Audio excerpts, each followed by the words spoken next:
Alrighty, welcome to Supernatural Signals, my haunted journal edition.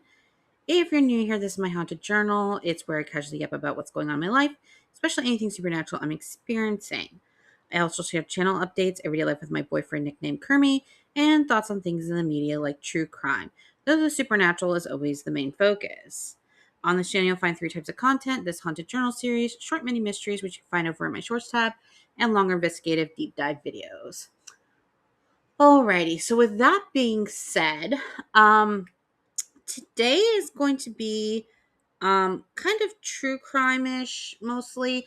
I don't have too much to talk about today, but I did want to do an update on the David's case because they've been having the preliminary hearings this week, and just some like thoughts on things about um some supernatural stuff that I will get into a little bit, but nothing really has happened since the last video. Buddy's been a little better. So, you know, hopefully that's good. But yeah, as far as paranormal things and everything like that, what I was talking about previously. And um yeah, so nothing big eventful happened. I just have some thoughts about what's going on and trying to do more of an investigative like perspective of it. So that's where I'm going to go to. But first, as I always do, I talk about like things I've been watching, things in the just things I've been doing entertainment wise. Honestly, not a lot as of right now. I mean, I'm playing Mecha Chameleon, which I already talked about. But we are gonna watch, me and Kermie, after I film some of this, we're gonna watch A Toxic Love Story, which premiered today, I think, on Netflix. It's about a string of threatening emails which escalates into a revenge plot involving a newly married U.S. Marshal and his ex-girlfriend in a true crime documentary. So I do want to see this because the preview looked absolutely crazy. So I'm interested in that. It's not a TV show, it's just an hour and a half, but I feel like that's pretty good for a documentary. So we're gonna snuggle in after this. I'm gonna change my sheets, and Buddy's all relaxing and Kitty is. So Kermit's just finishing up some things, so I thought I shall yap because that is what I do when I want to yap. I yap, yappity yap, yap. Don't talk back. All right. So, um, but yeah, as far as entertainment stuff, I do want to see the Odyssey. It's 3 hours though, and Kermie and I like 3 hours in the theater is a lot for us for numerous reasons. But we want to see it, so maybe we'll go see it sometime. But because I heard it's best to see in theaters, so I do want to see it. Usually, like those type of movies aren't like my jam, but I've been hearing such good feedback on it that like it's something that I feel like we need to see. So we're thinking about seeing that.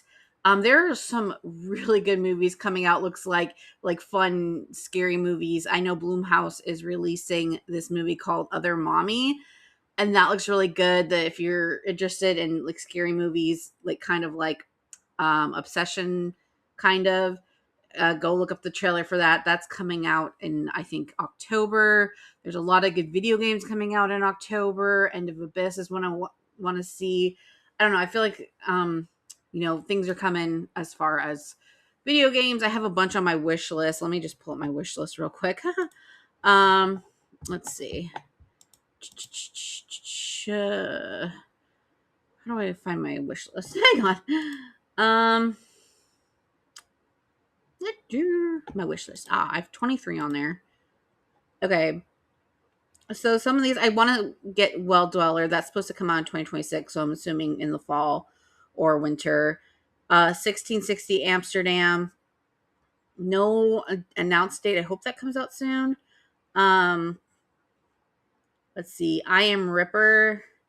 Dark Mass looks pretty soon. It says coming soon. Silver Pines is a demo that I'm playing right now, and I think I'm going to upload it to the channel. Haven't decided yet. I am still playing the mermaid mask that recently came out. So keep on a lookout for that because I will probably post that. I started playing it and then we had to put it on hold for a second, but I will get back into it. But yeah, so those are kind of things. Like I said, End of the Abyss, I really want to get into. I know everyone's talking about the what is it? What is that called? The car movie. I know. Hang on one second. Grand Theft Auto. Like that's the big thing I've heard people, which I think is really cute, are taking off of work and stuff to play that game and stuff. I don't know anything about Grand Theft Auto. I am not good at like the driving games. So I don't think that'll be for me, but I'm very excited for everyone else that's very excited for it. But yeah, I think that's like the next like big video game that people are like really excited about. Yeah. So other than that, let's get into some David updates. Now, just for warning, I'm not going to get too much into details on this. If you want to get more in details, there are so many YouTube channels you can go and they will give you the nitty-gritty. I'm going to brush on it, but yeah, it's going to be interesting with this case. But yeah, if you're interested in the nitty-gritty, please go look at the YouTube. Sorry, it's been a kind of a long day, but just it's winding down and I'm a little sleepy. So, but if you are looking for more stuff, you can just Google it. It's all over YouTube where people really do really good research and really good deep dives. And the people in the court, and we're not even going to talk about the family. I just hope the family's surrounded by a lot of love, and I hope their legal team are protecting them mentally and physically and as much as they can. And I just hope because they are in the court, if you haven't heard, with the preliminary hearings, which again we'll get into in a minute. But Celeste's family, but yeah, I just hope they are taking care of themselves. Like, prioritize yourself and don't listen to anyone else. That's my opinion. Because what we're going to do is we're going to get into the updates. So the preliminary hearing is supposed to be for 4 days.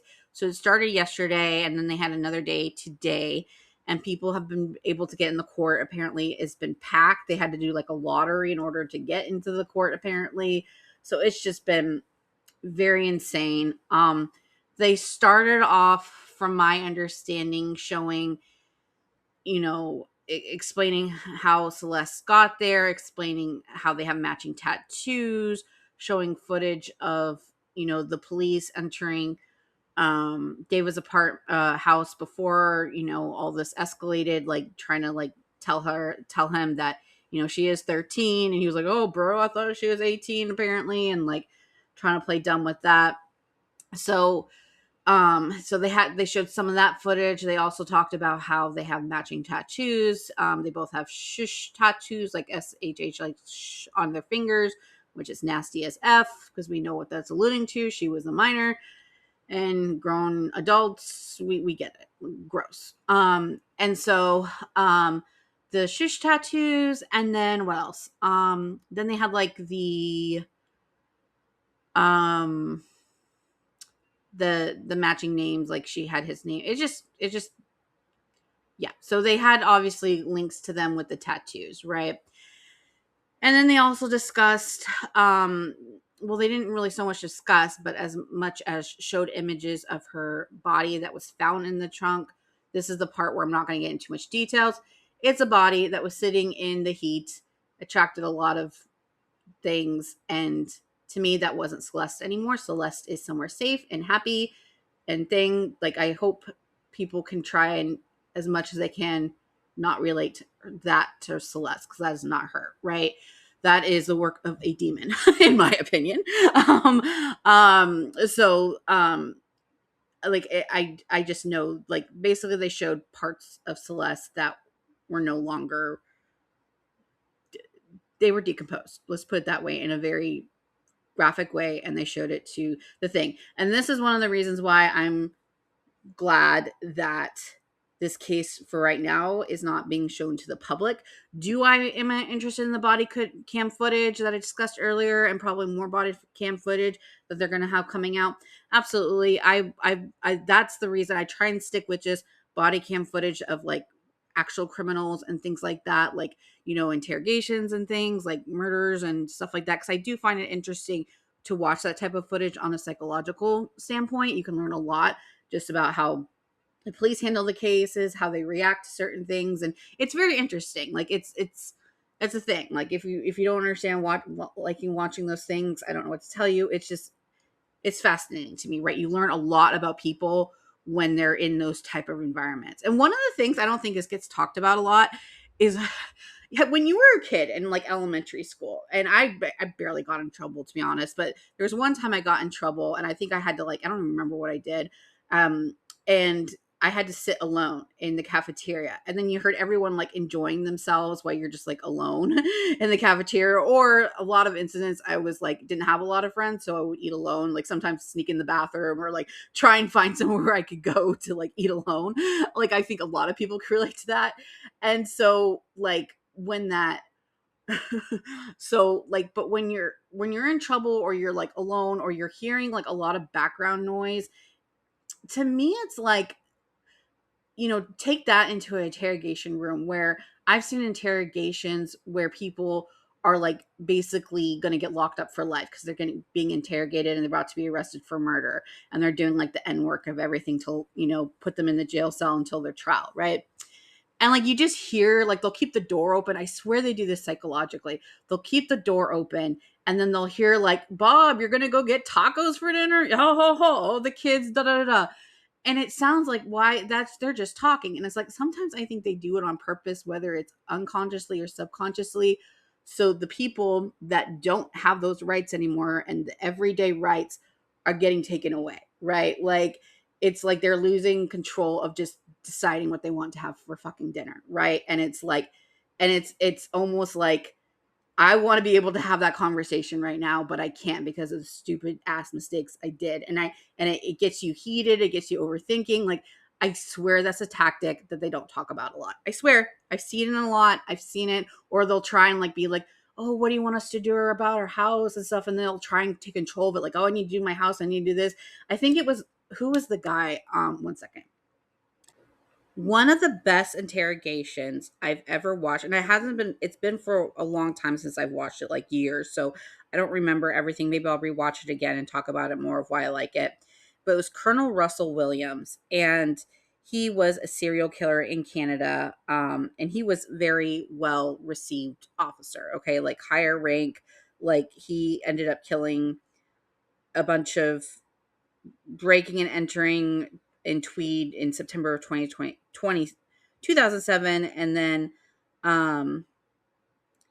yeah, it was about basically 2 years, and he ended up killing women and Tweed on Canada. Like I didn't see the case talk a lot, to be honest. I never really seen any documentaries on it. I just stumbled across the interrogations, so I don't remember all the specific details. I might dive back into it later on, but it is a very interesting case. And the interrogator did such a good job. Like I've watched a lot of interrogations. Again, I'm not like I don't work for, the police or anything like that or stuff. I do have psychology in my background, but as far as like watching interrogations and watching a lot of them, I feel like that was like one of the best ones that I've ever watched. So if you're into that stuff, I highly recommend, because he was dealing with a high ranking officer. And when you think about those people, they like to be in control, they like to be in charge, they know the law, they're not dumb, like they're educated, they might be arrogant, right? Which you can pull on that, like their ego and stroking their egos, which he certainly did in that interrogation. And like, the way he did it was he kind of went and like almost like, you're bigger than this, like, you know what I mean? Like we like it was almost like it was like he laid off the facts and then kind of like pulled on his like, let's be the big guy, and like, you know what I mean? And the way he got control of it also was like, well, what do you want us to do for you? He's like, my wife, I just bought her this house and I just want her house to be okay. Like trying to have some sense of control, right? And like at the end of it, and then they were talking about the watch, and then finally the realization hit him where he's like, I guess I don't, because he was wearing a watch and they had to take it off. He's like, well, I guess this watch, I don't need it anymore. And he's like, probably not, because he confessed and everything. He got him to confess. It was really good interrogation. But that's sorry, I kind of rambled on a little bit, but it's just like he's soft spoken for him. He didn't yell at him. He didn't use scare tactics. He just like laid off the facts in a calm way that he could relate to, like in his style, right? And he basically just got him to confess, like just being like, I don't know. It was just, and he made him almost feel part of whatever was going on, even though whatever's going on was to arrest him, which to me was genius. But going back to like sorry, I'm like a little over the place. But going back to the fact of like, having those small things slowly start stripping away from you, and when they start taking your stuff and taking your belongings and all those things, and then you hear people just creaking out in the doorway and making noises and like having small day-to-day water. Oh, did you watch, the latest drama on whatever reality show's heading right now? Like that's the stuff where you're like, I don't belong there anymore, right? And like I'm getting that taken away from me, right? Because I did something grotesque, right? And so that's one of the reasons I like interrogations. You pick up on those psychology clues and what they do to get you like anxious and your mind going things, so you're not thinking very well. And it's just really, I don't know. Sometimes, I will say police do a lot of bad stuff, but when they have like, and I think most police officers can admit it, like their system's corrupt. Like, let's be real.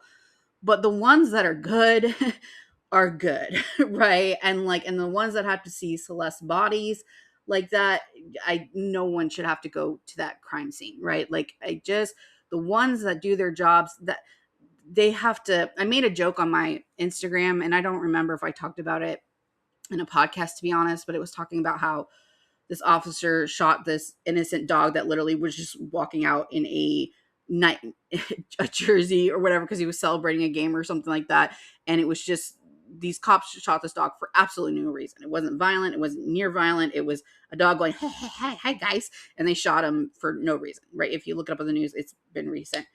You don't hire those type of people. And not to say police don't have a lot to be anxious about and things like that, but to be a police officer, you have to be above the citizens as far as de-escalating. You don't escalate things. They'll do these things. Well, I was feared. Like, you can't be in fear of a dog if you want to be a police officer and carry a gun, right? And I'm not saying maybe something happened to that man. That's fine. Don't be a fucking police officer. Things happen to me. I'm not going to be a fucking police officer, right? Because I would not be a good one immediately. I'd cry every day after what those police officers had to see with Celeste's body in person, with the smell and the little girl's body. I would cry the next, like, that is magic to me. That is a superpower that not a lot of people possess, right? But that is why police officers have to have an assessment that is way higher than it is now. And I do know what the assessments are for police officers. Don't ask me how I know, because that has to do with my job. But I know, and it's not good enough, in my opinion. I know there's more to it than what I was involved with. It's not good enough. You have to be empathetic. You have to be smart. You have to know people. You have to know how to calm them. And when I watch those interrogation videos, that's when I'm like, that's a police officer. That is someone I respect. That is someone that is spending nights and days working for the community, right? Like, that is something where I'm like, wow, right? Not shooting a dog, right? That guy should never have made it past the first thing, right? Like, how he did, I don't know, but that's not someone I want carrying a fucking gun, let alone being a cop. Sorry, that's not mentally stable. Sorry, but I hope people get what I'm saying, because I think when I talk about police officers, I see so many different sides of it. But just seeing that little girl's body and just how the reaction of everyone saying in court when they saw those pictures, imagine being that police officer or forensic team or whatever the case may be, and seeing those day in and day out and day in and day out and day in. I mean, and then police officers need mental health after those cases. After those cases, there should be, in my opinion, after they all said and done, they get the mental health people coming in, and mandatory, you see them once a week, because you might say you're fine, but you might not be fine, because a lot of people won't be fine after seeing those pictures. Anyway, that came off a rampage, but I just, and some people were complaining about, like, oh, they didn't keep the body bags and they didn't do, I think they were probably really emotionally exhausted at the point. And by then, I'm sure they have enough forensic evidence. They were saying like, oh, they didn't keep the bags. I'm sure at this point they were done. Like, and I'm sure they have enough evidence. I'm confident in that. If not, I will bite my hand. But people were saying something about how in the bags that she was in, they didn't swab it enough and they threw it away, but they kept certain parts of it.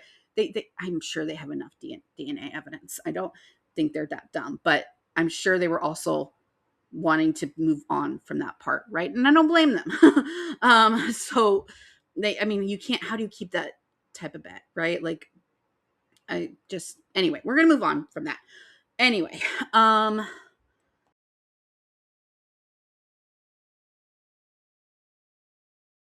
my whole point of that, whatever the heck that was, uh, is I'm glad necessarily, especially now that this is not on where people can see, right? Public viewing, because if that was my child, I would not want that on the freaking interwebs at all. So and people don't need to be seeing that if they don't need to see it, right? So, and curious minds will click on things that sometimes they shouldn't be clicking on, right? And um yeah. So um but let's get more back into what they think. There wasn't so much more information. Some of the other information was that he had two aliases that he used to order things. I don't even remember the name, and I don't think it really matters. But he did have two aliases that he used to order things, thinking that wouldn't get back to him. He also put air fresheners in the car to hide the body smell. This man is not smart. I think we all know this man is not. You know, it can't. I just think it's just his arrogance went over any ounce of smartness he had in him, right? And it's the thing is the being able to charm people and personality, fake personality, is crazy how that can overlap intelligence and being an actual good person versus being a fake kind ass person, and can overtake yeah, intelligence. Like in you just can like being a charming person and manipulative person can outweigh that, you know, intelligence for a really long time, right? Like I said, he's been with Celeste for a long time in not good conditions and got away with probably a lot more stuff that we don't even have an idea about. And he's been getting away with this since he was a teenager. That, like, you know, it's crazy how charming people can get you away with stuff, right? Charming and being enthusiastic, and you know, apparently people said he didn't even like flinch when he watched the pictures. Everyone kind of like, when they showed the pictures, everyone kind of like looked a little away, like, you know, like I would be covering my shirt, like, you know, and he just stared at it, didn't look away, didn't break at all. Like, that's sick behavior. Even if in some other weird ass universe, if he didn't fucking do it, like you would look away, like, especially if you didn't do it, right? Like, you just, like, I don't, that's just, there's something missing to not just to stare down those pictures. That's sick. And then you go look at his freaking posts on social media, which they're still up, by the way, and he's frolicking, doing "I love you and you love me" on with, you know, other people that he was probably trying to convert in a sick cult. Like, I don't know, he's sicko. And yeah, those were those were the main updates I had on the case so far. Like I said, they're kind of introducing everything to the courts in order to say, hey, we have enough evidence to put this guy at least on trial. If they don't put but this guy on trial, I'm going to say corruption. I'm going to say corruption to the highest degree. Like, even with this stuff, even them trying to poke holes in things, it's just, I mean, apparently they have footage of him. That was the other thing. They confirmed the one that drove his Tesla the last time. Like, they have footage, and, they have connections. I don't know how Teslas work and all that, but they have proof that he was the last one to drive the Tesla with Celeste's body in it to wherever he parked it until it got impounded. So he didn't even get one of his goons to do it. Like, he's stupid. I'm kind of glad his goons weren't involved, because that means there was more sick people running around, because obviously that Tesla stunk, right? No one else could be in that Tesla and not question something, right? So yeah. Anyway, if you can't tell, talking about these things drain me more so than normal usually. So I don't know why, but it's just I don't know. I just hope for the rest of the case that it stays out of the public, because again, I don't think images should be flashed around on the internet for people's amusement and dissecting and views have some, thing, and for other people, right? Like I've seen the reactions of people that've seen that, and everyone has looked a little shook after seeing those. And I just don't think it's for, 15-year-olds on the internet interested in this case. They don't need to be seeing that either. So I hope it stays private, even though I do like me some body cam footage, as clearly. Okay, so or interrogations at least. So anyway, so we're gonna move on to other things. All right, and then before we move on to the next thing, it is me, HG, and Kermie who kind of like try and help me with this podcast and give me ideas. Always say like it's okay, say what's on your mind. I just want to say I do have respect for the police department, even police people that aren't detectives. There's a lot of great. I've seen a lot of situations where, like I said, so many great people that should be police and doing a great job. I just feel bad for those people because they're clearly working with some people that probably make their job even harder than it needs to be, on top of everything else they deal with, right? So I don't know how that fixes it, because the ones that do their good job, them and firemen, I'm like I said, superpowers that do their jobs, do it right, do it the best they can. Not You don't have to be not being perfect, because no one's perfect, but having good intentions. I'm like, mwah. Like, because we need those people, especially nowadays, right? But you're not a good police officer if you think there's nothing wrong with the police departments as a whole, right? And I think people get what I'm getting at. You just turn on the news, right? So, but that's why I wanted to kind of showcase of the interrogations and the other side of the police officers, because I think the good side of police department, when they do a good job and they do work hard and they do get 40 terabytes of evidence on this case, because we're just on second day of preliminary hearing. Wait, I'm sure there's gonna be more and more and more and more and more, right? Like I when they do a good job, I'm like, yes, because that's where I'm just like, hey, you go for it. I'm not gonna pick holes in your investigation. I'm gonna say hats off to you, bro, because and I know it took them a long time to get through it, but to me, that means they took their time and did a thorough investigation. That is what I am seeing, in my opinion. So hats off to them. All right, so we're gonna move into supernatural things because that's more fun to talk about. All right, one second. Okay. My boyfriend just texted me. You ever know, like, when you just, like, I don't know, because, like I said, I don't really like talking about this stuff. They make me feel heavy. They make me feel tired.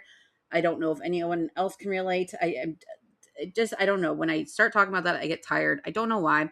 But my boyfriend always, like, texts me out of the blue, because he's not here right now. He's working on something, but he'll be here soon. Uh, but he just sent me a funny text and it made me happy. So I don't know if anyone else, like, their boyfriend has like spidey senses and is like, hello, just checking on you, and I'm like, I love you. But yeah, so that made me happy. But okay, so we're going to um move on to something else sad that, like, a little different. It's been a few years for this before I get into it, but I had this thought where I'm like, okay, so I'm not gonna go with the whole buddy thing. Like, if you've been on my channel, all Buddy's supernatural experience has been a little crazy, and I don't want to be redundant, so I will pin some videos if I remember. It might be tomorrow, but pin some videos to kind of catch you up. But Buddy's been basically haunted for something in the backyard and in our living room mainly, right?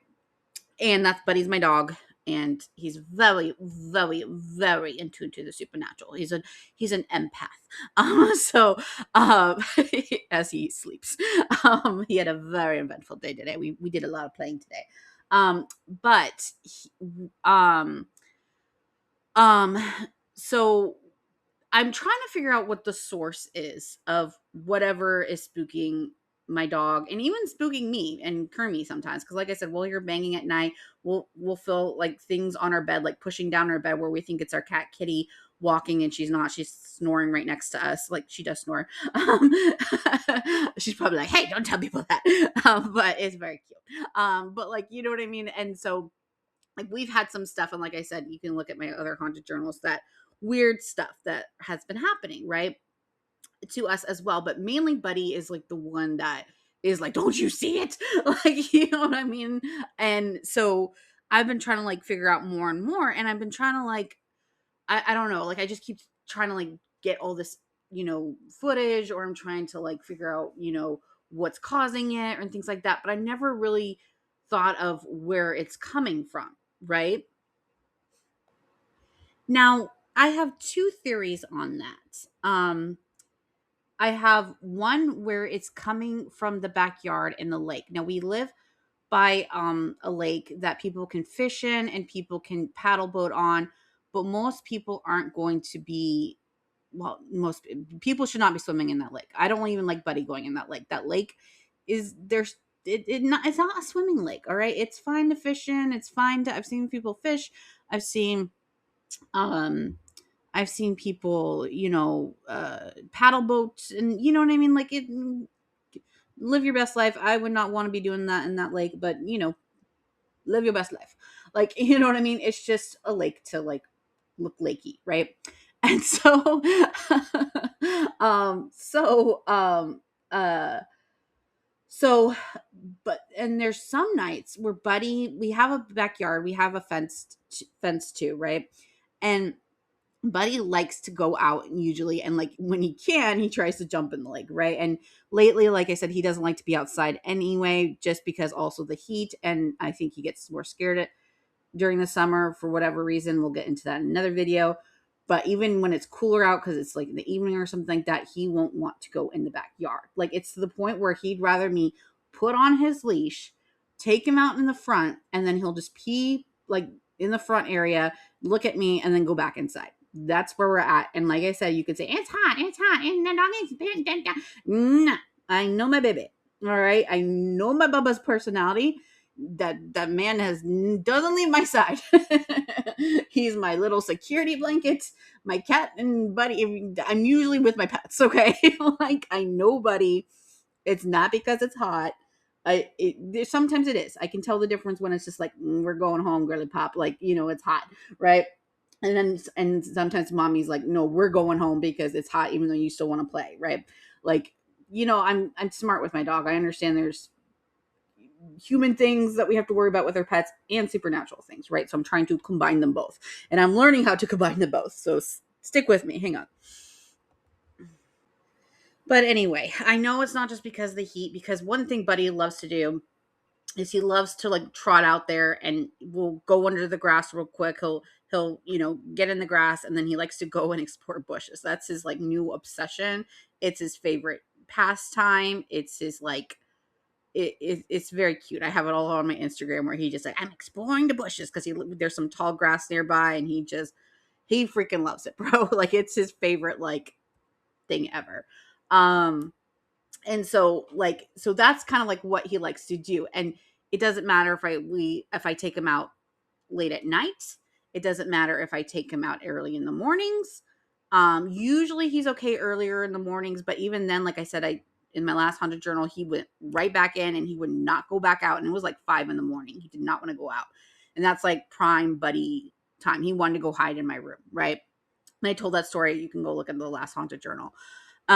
Like, there's a pattern of it's anytime during the day, right? Like, today we went out. I had to work today, and so I wasn't able to take him out because he slept in. He went out in the early morning, then he slept in, and then I wasn't able to take him out until 1:30, and he was fine. We trotted, we were out for like 15 minutes tops, and most of the times he was sniffing in the bushes.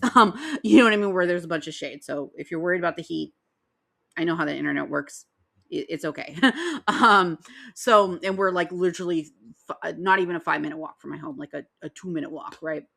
And so he likes to go do that. So he was fine that during that, no problem leaving and stuff like that. There are some times, like I said, where we'll just be trotting, and all of a sudden he will stop. And it could be, like I said, 10 o'clock, and then he'll just look at me, and then do a U-turn. And then sometimes he'll do it like like, mommy, I'm just turning, and run back home. Like, you know what I mean? Like, trying to like be like, it's totally fine. Or sometimes it's like his face is just ears back, something's wrong, and he goes straight back. And he's not looking in the bushes then. He's not looking at an animal then. He's not looking, he's just smelling stuff. Like, he'll literally go next to me, sometimes sit, sometimes just stand, smell around in the middle of the cul-de-sac and be like, no. And if it was just the heat, he would not be doing smelling, right? He wouldn't be sitting on the pavement, where it would be the problem because it's hot there, right? He's sitting there for a minute, sniffing. I'll try and pull him back to the house. He won't move. I'll try and move him, away from the house.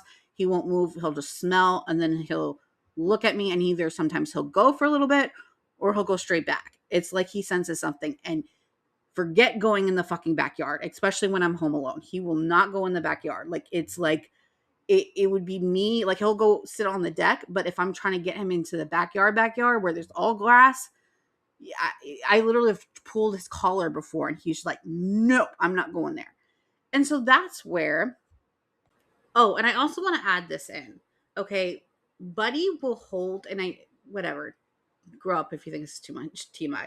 Buddy, the reason I kind of like with the last story I told you, my last haunted journal, where I was like trying to make sure he went bathroom, is people will be like, your dog just didn't have to pee, bro. Like, Buddy will, and the reason I was concerned in mama's mode is Buddy will hold his pee until it's like he will go to the restroom and it will be a minute and a half of him just peeing because he will refuse to go outside that freaking much. I'm his mommy. I know things. Like, you know what I mean? And so for me, I'm like, okay, I'm going to go back to bed. I don't know when you're going to wake up again, right? And then I have to work because I work from home. And and that's my mommy's mode, brain. I'm like, and I know you will hold it for as long as you possibly can, and my baby boy don't need that, right? Like, you know what I mean? Like, he will just pretend. So he will go through these modes where he's scared to go out. He will not pee sometimes, bro. Like, it's sometimes he won't even make it past the porch where it's not raining. Like I said, it's overcast, and he just won't leave the porch sometimes. So that's how bad it gets, especially in the summer. So yes, that is also one of the reasons why Papa was like, leave your dog alone. He just doesn't know. You don't understand. Like, even today, I took him out. It was like, just kept going. And I'm like, that can't be healthy. Like, again, trying to balance the human good things for my puppy and consider the supernatural, right? So that's where I'm at in my journey, right? Speaking of pets, Kitty just crawled up in my arms. She's like, hi, supernatural signals. She's my little co-host. So if you hear little meow, that's just Kitty. She's like, give me that mic. So anyway, so basically going back to that, so I'm trying to figure out where this is coming from, right? And so I'm coming to the conclusion that it might be from the lake because he literally runs from the lake sometimes. Like, if you think about it, like a lot of like, if you look in folklore, a lot of people say it's good hiding places for ghosts and spirits, and they're attracted to it for various reasons. So I thought, thinking like maybe it's from the lake. And then also he has, like I said before, an well, we're going to go back to that. We're going to go back to that after I tell this story. So I started looking up stuff about the lakes around where I live, right? Because I'm like, maybe there's something to this. I don't know. Whatever. So I'm just trying to figure out something, right? Because obviously something's scaring my baby. So then I looked up. Now, this story that I'm going to talk about isn't the lake that's behind my house, right? But it kind of led me to this, to where it's something maybe I want to check out one day. But there was a story that happened one second, in my area, and I live in a small town, not so small where there's like one street lamp. Like, there's stores, Target, Walmart, good mall. Like, it's a town, but it's not like Dallas, right? It's not like Chicago or anything like that. It's just like a small town that vibes, right? So sorry, I'm all over the place tonight. I've had caffeine and I'm tired. I think that's a bad combination. But continuing on. All right, and I'm sorry if you're a new listener. If I am a talker that just goes all over the place, but this is extra for me. Like I said, my brain's tired for many reasons. So that's where I'm at right now. But I do want to film this. I was talking to HG and he says I should just upload it as is. And, you know, and I just broke my pen. Okay. Um, all right. So let's continue on. So there was a string of murders where I live, which I'm just going to say it. I talked to HG and Kermie and they say it's okay. But it's called basically about a guy that was a phantom killer. Um, and they called it the Moonlight Murders. And basically, there was a lake that is supposedly haunted where one of the murders took place. That they say, you know, a couple were there by the lake and they were, you know, doing what couples do and were attacked. And I've never heard of this crime. And now it's making me more interested because, you know, like I said, I live like an 8-minute drive from where that lake is, but sometimes I think the spiritual realms get your attention by people maybe that are in tune to the supernatural. And if you know my journey, I am in tune to the supernatural, probably not 100% yet, but I'm, you know, like I've definitely, if you look at my channel, I have a history of wanting to learn more about the supernatural and following it. And apparently this was a huge case um back in the 1940s. And sometimes I think what the universe does or supernatural is they get your attention in ways, and maybe in a weird way they were trying to get me attention to the story because my thought went to the lake, right? Because I don't know when you think about it, but he's very scared of the backyard. He doesn't really want to go in the lake lately unless he feels good and he feels like there's nothing there. Like, you know, the lake just made sense to me, right? And so I was like, maybe it came from the lake. And then that made me look up that story, right? So sometimes I think that's how the universe works. Even though it wasn't necessarily in my backyard, there was 5 deaths and 8 victims, right? So that was the first one. So, with that being said, um, I'm gonna be honest, I'm exhausted. But I want I wanted to add this in to end it. And what we're gonna do next, Haunted Journal, is we're gonna focus on these moonlight murders. And I think I'm going to try and make it a I don't know, you'll see. I'll try and add in more, you know, text and things on the screen, trying to get this makeshift podcast into an actual podcast. But you see how my brain gets sometimes. So we're going to call it a day. I'm still going to post this, but I want to investigate this and see what happened with this case because I think the reason my brain went to that is a reason. For a reason. Now I want to see if they found out who it was. That would be the first thing, huh? Let's see. Find out who the phantom.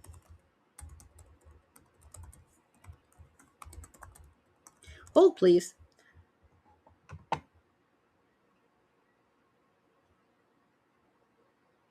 He was never identified. All right, guys. This is our next case. We're going to combine the supernatural and the true crime that happened in the 1940s. That'll be this week. That'll be coming. I don't have the brain capacity to do it tonight, but I'm sorry. Hopefully I'm more alive. Like I said, nothing's wrong. My brain just gets very tired. I was about to say people probably can relate, but honestly, maybe not everyone can relate. And you know what? That's okay. We're gonna move on. And thank you for listening to this shit show. As always, stay curious and stay tuned in the supernatural. Thanks for watching.